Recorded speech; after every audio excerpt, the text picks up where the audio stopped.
Welcome to this new module on related party disclosures, IND AS 24. So, what is related party, right? And why is this important from the perspective of financial reporting? That what is the quality of the transaction as entered into by companies? So, in other words, when a company says that I have generated so much revenues, or I have so many assets, or I have so much of liabilities, or these are my receivables and payables. So the key consideration is that whether these transactions as entered into by the companies are done with independent third parties, or all these transactions are in between parties which in a way are related to each other, not as a customer or a supplier, but in other capacities, right? And in other capacities, so to say, do I exercise control over that other company? Do I have a significant influence over that other company? Or do I have a joint control over that other company? Or that other company is run by my spouse, right? Or is that other company is run by my son or my daughter or my other relatives? So in a way, when you think about a related party transaction, it gives an impression that the transactions are may or may not be happening at arm's length, for example, right?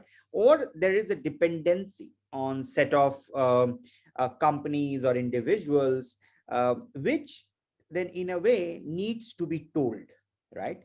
Which in a way needs to be told. Why? Because that then improves the whole quality of reporting. And that is why the standard on related party is extremely important. So it is, again, it's not a measurement related standard. So there is no measurement guidance here. It's only a disclosure related standard. Only a disclosure related standard which expects companies to identify all related parties based on the definition of the standard. What is this related party? And we will talk about it. Once you have identified who are my related parties, then you are supposed to identify all related party transaction you have done with those related parties, right? And again, when you look at related party transaction, could be across the organization. So whether it is in relation to fundraise, whether it's in relation to sale, whether it's in relation to purchase, whether it's in relation to transfer of fixed assets. So anything is what you're doing with your related party is a related party transaction. There is a whole lot of this debate on this under the Companies Act as well, right? So it's a very, very important in a way consideration as you look at overall financial reporting. So you have to identify then all your related parties. You have to identify then all related party transactions, then bucket them into appropriate categories, and then do all related disclosures, not only for the current year but also for the previous period. So as a reader of the financial statement, I'm able to then appreciate what's the quality of financial reporting, what's the quality of transactions you are doing as a company. Can you actually stand off your own, or you need related parties in a way to continue your journey from a business perspective, right? And that's what we are in a way focused on. So we will try and understand what's the meaning of related party, reporting entity, right? Reporting entity, the relevance is that whatever you do, you do with reference to the reporting entity. Because for another entity, the related party may be different. So whatever we will do with reference to the reporting entity. Control, what's the meaning of control? Again, we go back to the similar definition of control as what is defined under IND AS 110. Significant influence, key management personnel, related party relationships, and related party transactions. Then how to disclose related party relationships and transaction entered into with them during the course of the business operations, how to comply with the disclosure requirement with regards to related party disclosures as per IND AS 24. So we're going to look at all of this in totality as we progress through the standard. So if you look at again the relevance of this from an examination perspective, is not that a whole lot of questions are coming here. It was examined once in under the old syllabus. The standard is largely similar when you look at the existing Indian gap versus the IND AS standard. The At a concept level, it's largely similar, though the definition of related party is a little bit more expanded. The coverage of the related party transaction is a little bit more expanded, but at a fundamental level, it stays the same. At a fundamental level, it stays the same. But yeah, the topic is important because you need to understand this, and it has significant consequence in real life. Okay, when I say real life, if you're a company, you're doing related party transaction, it can have significant impact, let's say, on your governance if you don't disclose it appropriately. So it's important for every company to identify all the related party relationships, as well as do enough disclosures for all related party transactions from that perspective. So what's the objective and scope of the standard? Objective is to ensure that it contains necessary disclosures with reference to related party relationships, related party transaction, receivables and payables, and if you made any commitment to such related parties. It may affect the user assessment, as I said, of the operations of the entity and the risk and opportunities facing the entity, right? It gives you a perspective that this company, as I said, can stand off its own, or this company is dependent upon the related parties. So that's the important consideration from a financial reporting perspective, from information to stakeholders perspective, from your ability to then take decision to engage with this company or not. So where is it we need to apply this standard? In terms of identification of related party relationships, and we will spend a whole lot of time in understanding this. Then identifying related party transaction, which is much easier, right? Once you identify the relationship transaction, end of the day, what is it you will do? You will do sale or purchase, right? You will do, either you will raise capital or you will give loans. A lot of things we see, like Indian governance framework, we experience that a lot of Indian companies do related party deposits. They do give deposits, they take deposits, which is again is not a great thing from a governance perspective, but again that is commonplace. So identifying outstanding balances between an entity and its related parties, identifying commitments. So again, you go back to those objectives.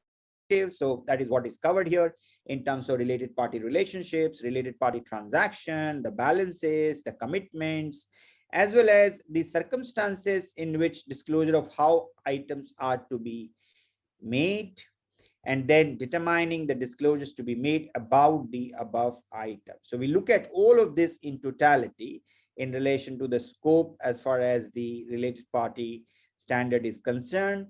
What is excluded, right, from the scope perspective? Uh, so I think the key thing what you always need to keep in mind while looking at financial reporting is something which is confidential, something which can impact, right, of what you do as a company. That is something possibly you can just draw some leeway and decide then not to disclose. Okay,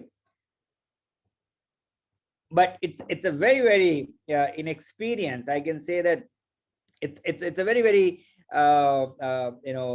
critical line to say that what is confidential and what is not so confidential, what can if you put out that information can put you in harm's way versus what is something which should be done from that perspective. So disclosures are not required when either the disclosures are in conflict with the entity duties of confidentiality in terms of a statute, regulator, or similar competent authority, or the entity is prohibited by the statute, regulator, or similar competent authority to disclose certain information otherwise required to be disclosed as per this standard, right? So you got to be very careful here.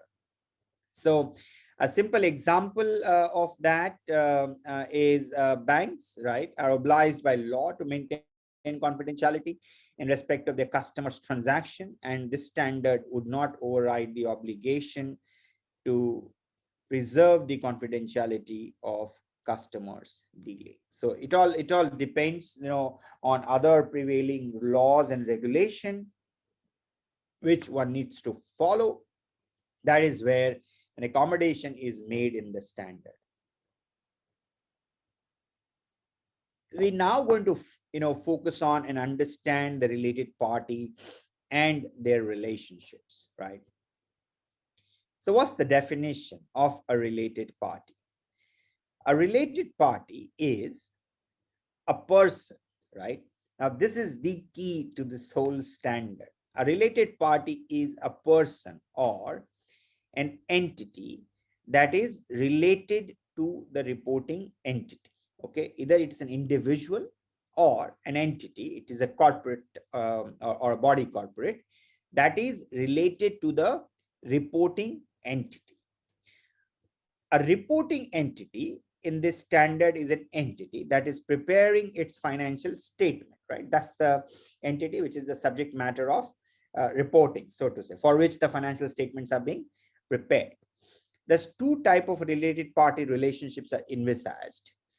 One relationship is between the reporting entity and a person or person. So reporting entity and individuals like you and me. Okay, that's one kind of relation. So if I'm the controlling shareholder, I'm a person who owns this company, right? So that's a related party relationship. Or it is between two entities, reporting entity and another entity or set of entities. Okay, so that's two types of related party relationship is what we need to understand.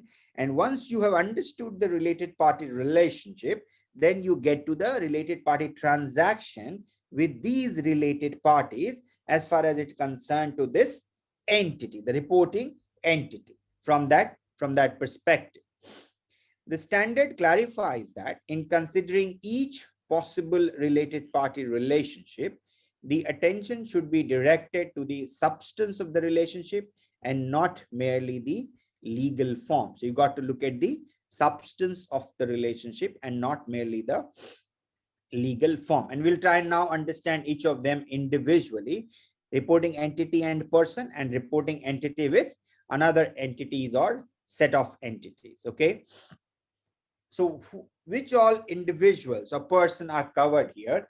A person or a close family member is related to a reporting entity if that person, okay, a person or a close family member is related to a reporting entity if that person has control or joint control over the reporting entity. So I just said the example, right? Let's say I've floated a company as an individual shareholder. I own majority, so that means I have control. Or I've floated this with you, and both of us together in a way own this company. So both of us in a way have, has control or joint control over the reporting entity, has significant influence over the reporting entity, right? We've understood this concept of significant influence under the standard, where I have the ability in a way, so I have, let's say, represented on the board, or I have certain veto rights, or I have the ability to influence. I may not be ability to take decisions or stop decisions, but I have since I have a seat in the boardroom, or I own some substantial amount of stake, say 20%, which is a rebuttable presumption. In a way, that gives me the ability to influence, right? Has significant influence over the reporting entity, or is a member of the key management personnel of the reporting entity, or a parent of the reporting entity. So there are four things we're looking here, right? Either I have control or joint control, or I have significant influence, or I'm a KMP of the reporting entity, or the parent of the reporting entity. If that been the case, I am a related party with reference to that entity. Now, when you look at a close member of the family or a person, are those who may be expected to influence or be influenced by that person in their dealing with the entity. So it includes, when you think about a close members of the family, it includes that person children. So who is this person? This person is this guy. Okay, that person children, spouse or domestic partner, brother, sister, father and mother. Okay, it's a long list, right? Children, spouse or domestic partner, brother, sister, father, and mother. Awesome. Now, children's of that person's spouse or domestic partner, okay, dependents of that person or that person's spouse or domestic partner. So essentially, it is your first line, okay, first line in your family, which is in a way covered. So your children's, a spouse or domestic partner. So definition of spouse is a little wider. And then brother, sister, father, and mother. Okay. And then your children's, right, of that person's spouse or domestic partner, right? And dependents of that person. So also include dependents. Okay. Now, what's the key managerial personnel? KMP are those person having authority and responsibility for planning, directing, and controlling the activity of the entity directly or indirectly, including any director of that entity, right? So directors are KMPs and other individuals who are responsible. So ordinarily, when you may look at it, it is CEO, right? CFO or COO, also company secretary at times,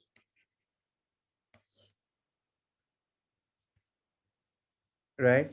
So that's defined, right, under the Companies Act as well. Who all are your KMPs and such other individuals, right? Just it's a little open definition, but it's a principle-based definition. So a person having authority and responsibility for planning, directing, and controlling the activity of the entity directly or indirectly, including any director of that entity. That's the definition of a person which is who's to be considered as a related party with reference to a reporting entity. Okay, now let's look at some examples.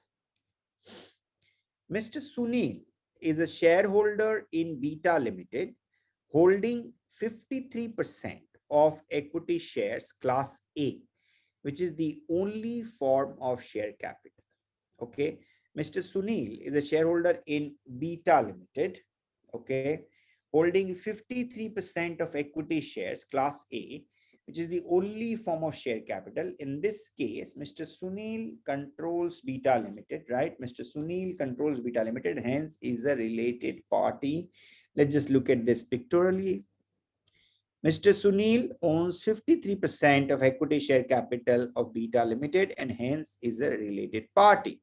Now, Mr. Sunil is a shareholder in Beta Limited, holding 53% of equity share class A, which is the only form of share capital. Mr. Sunil controls Beta Limited and hence is a related party to Beta Limited. Since Mr. Sunil is a related party, Mrs. Sunil is also a related party of Beta Limited, the spouse, right? Also, even though she may not own any stock, but she's a spouse of Mr. Sunil, right? So she's also a related party. Mr. Jack is in the board of directors of Beta Limited. It's a director on the board of Beta Limited. There was a KMP and hence related to Beta Limited, right? Now, similarly, Mr. Jack is in the board of directors of Beta Limited. Alpha Limited is a subsidiary of Beta Limited. Okay. Now, being the KMP of the parent of Alpha Limited, right? Mr. Jack is related party of Alpha Limited as well, right? I hope you're following this. Fairly simple. We're looking at related party relationships with reference to person or persons, right? And we said who all are, if I have control, joint control, or significant influence over that entity, right?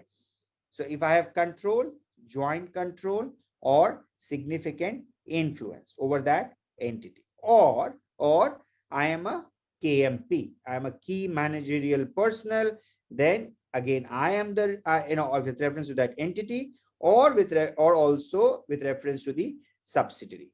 And then we said if if you are connected, then who all are connected to you? Your spouse, your children's father, mother, brother, and sister, or dependents, right? Or spouse equivalent, right? Or your spouse, children, right? And then we also talked about who is the KMP, is the individuals who are in the position to direct the operations and supervision, operation planning, directing in of the company, including key managerial personnel, including the directors, right, who sitting on the board, whether executive or otherwise, from the perspective of the company. Let's look at more examples in the context of related entities. So we talked about related individuals. Now we're going to talk about related entity. An entity is related to a reporting entity if any of the following condition applies. The entity and reporting entity are members of the same group. We will talk about this, right? Member of the same group. What's the meaning of the member of the same group? Let's take an example. ABC Limited has two subsidiaries, X Limited and Y Limited, right? X Limited and Y Limited, all of these are member of the same group. Since all are three are part of the same group, they are related to each other. Any transaction between ABC Limited and X Limited and Y Limited and X Limited and Y Limited, all potential combination of these three, any transaction between the three is a related party transaction, right? Because they are member of the same group. So first is the member of the same group.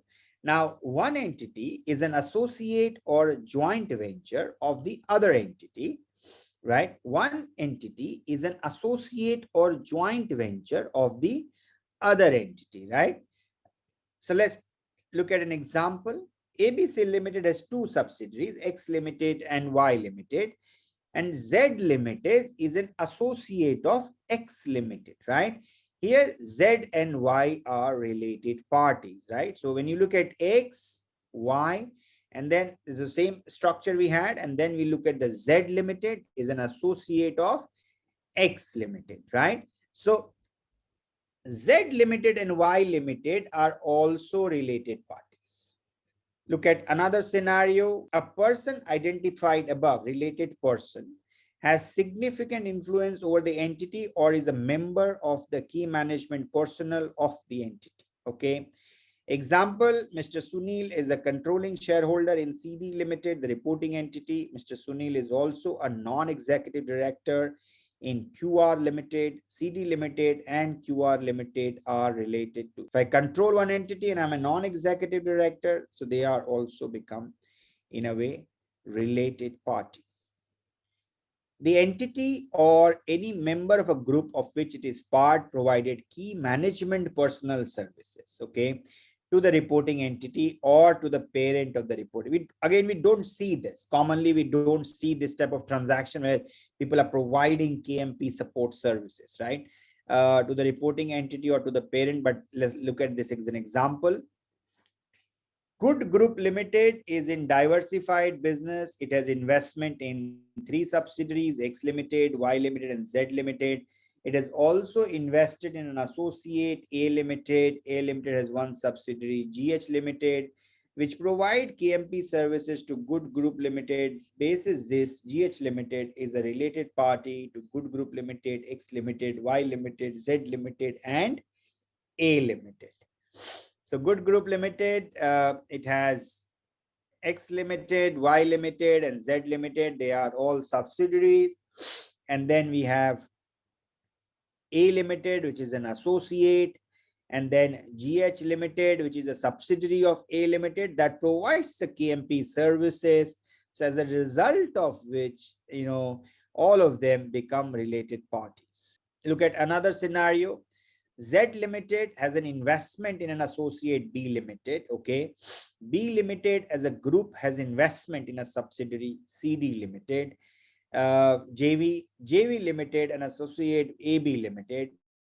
Z Limited identifies B Limited and CD Limited as related parties. However, JV Limited and AB Limited are not related to Z Limited. Z Limited and B Limited, they are associate. And then we have CD Limited, which is a subsidiary, okay, joint venture, associate, all of them in a way are related parties, right? Slightly complex structure, okay? So Z Limited as an associate in investment in associate B Limited.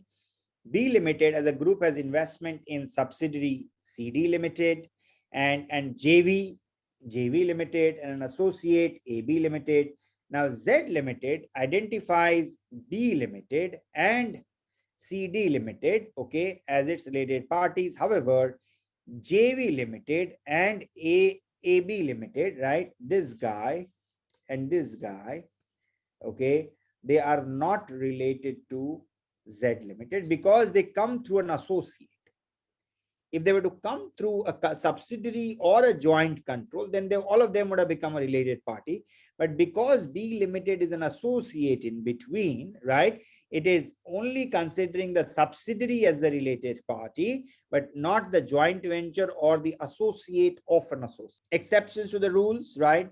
Certain relationships which are not identified as related party relationships are as follows.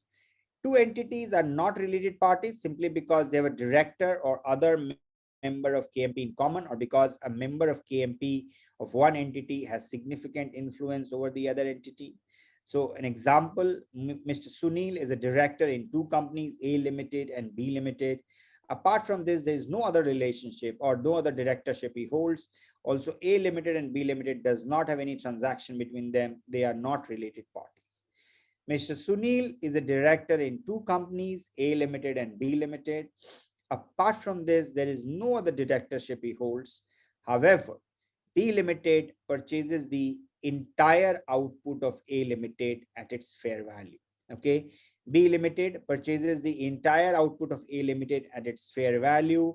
By virtue of having a common director, are not related. However, A Limited and B Limited may be related parties, as there is a possibility that B Limited has control or significant influence over A Limited due to being the only customer, but that's not the criteria. Again, you look at the substance of the transaction to conclude whether it's a related party or not. Okay, so careful analysis and judgment is required.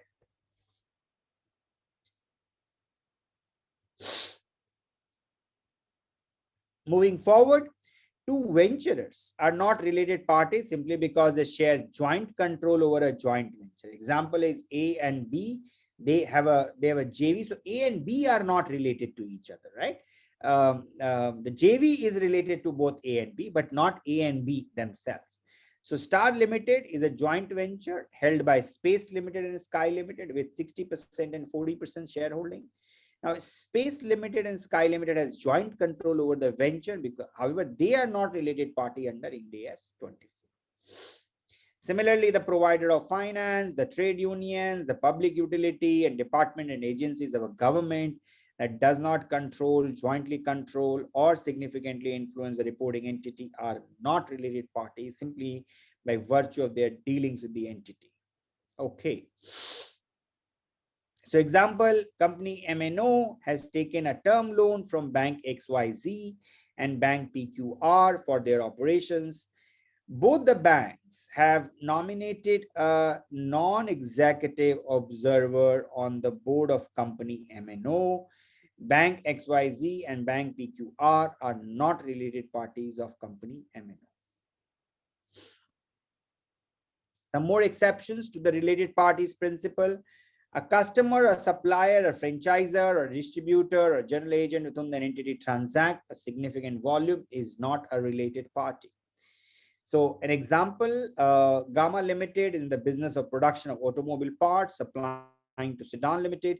Entire output of Gamma Limited is taken by Sedan Limited. Sedan Limited does not have any other interest or stake in Gamma Limited. They are not related parties. Let's take an example. Mr. John is 100% shareholder in Sun Limited, all right? And Mr. John is also a director in Moon Limited, okay? Moon Limited is entirely held by Star Limited, Okay. Now you are required whether Sun Limited is related to Moon Limited, whether Sun Limited is related to Moon Limited, assuming Mr. John is a KMP of Star Limited instead of Moon Limited. Would you answer in A and B above change if John has joint control over Sun Limited? Would you answer in A and B above change if Mr. John has significant influence over Sun Limited? Okay, good question. Let's look at the question again.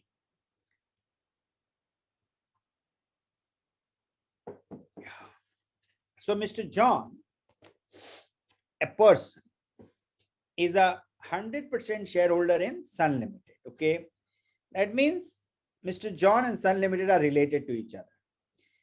Mr. John is also a director in Moon Limited. Okay, so I control Sun Limited and I'm a director in Moon Limited. Okay, so as a result of which Sun and Moon are also related.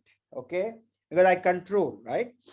Now Moon Limited is entirely held 100% by Star Limited. Okay, Star Limited is the owner. Whether Sun Limited is related to Moon Limited, yes, they are related. Now whether Sun Limited is related to Moon Limited, assuming Mr. John is a KMP of Star Limited instead of Moon Limited. So I am a KMP of the parent. Okay, if I'm the KMP of the parent, and possibly we'll have to look at that, right? That's a good question. Let's look at it.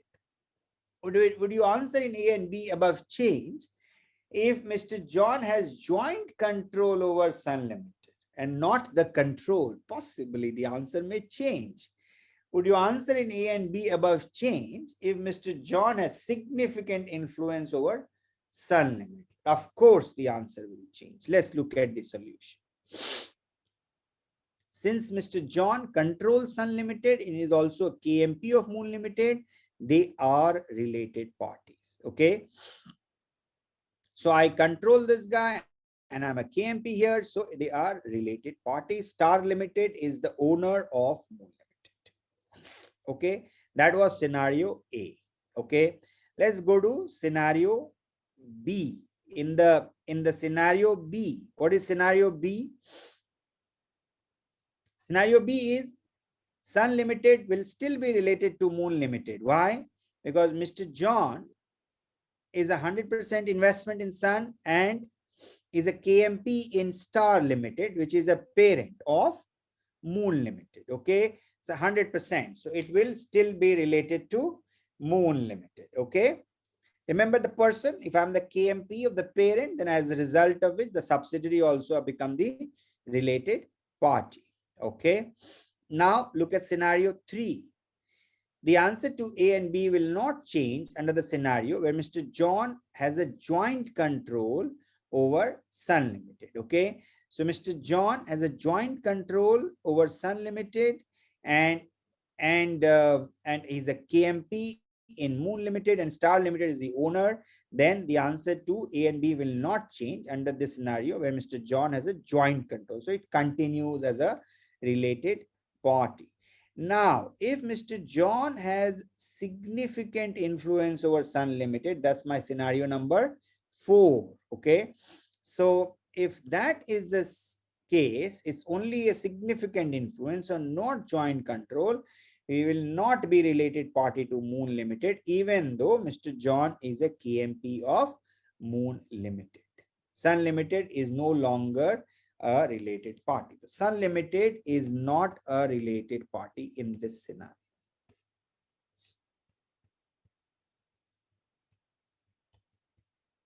Not a related.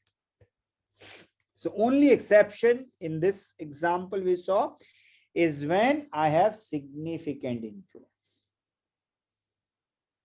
So when I had control, when I had joint control, and then I was a related party, even though I was a KMP of the Moon Limited, or I was a KMP in the Star Limited, right?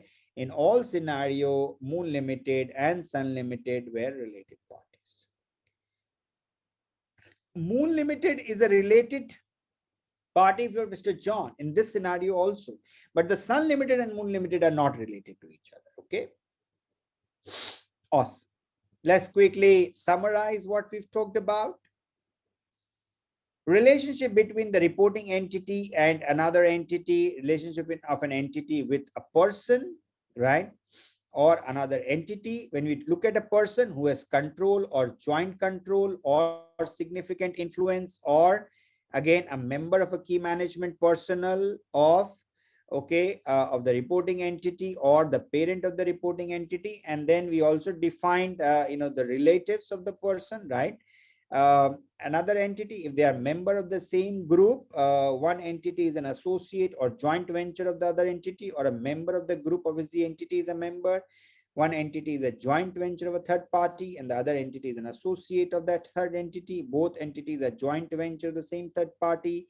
It's a post-employment benefit plan, or the entity is self such a plan, or entity is controlled or jointly controlled by a related person, or a related person has significant influence over the entity, or is a member of the key management personnel of the entity, right?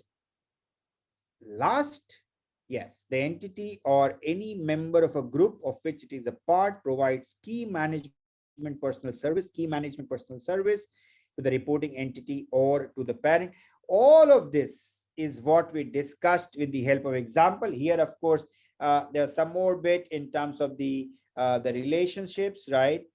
We talked about the children's spouses, parents,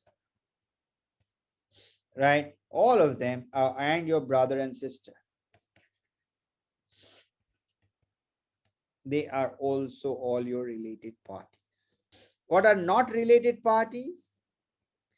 Two entities having common director or other KMP, ventures sharing joint control over a joint venture, provider of finance, trade unions, they are not related, or consumer supplier, etc., with whom there is a deep transaction relationships, right? They are not related parties. So we've understood the definition of related parties. Now that was the key, right? Once I've understood the related party, who all are parties to each other, then I'm going to focus on now on related party transaction. To say what all related party transaction I need to capture as part of my reporting. And essentially, whatever you are doing with that related party is what is required to be captured. So we will quickly talk about that, about all related party transaction. I'm just going to take a pause.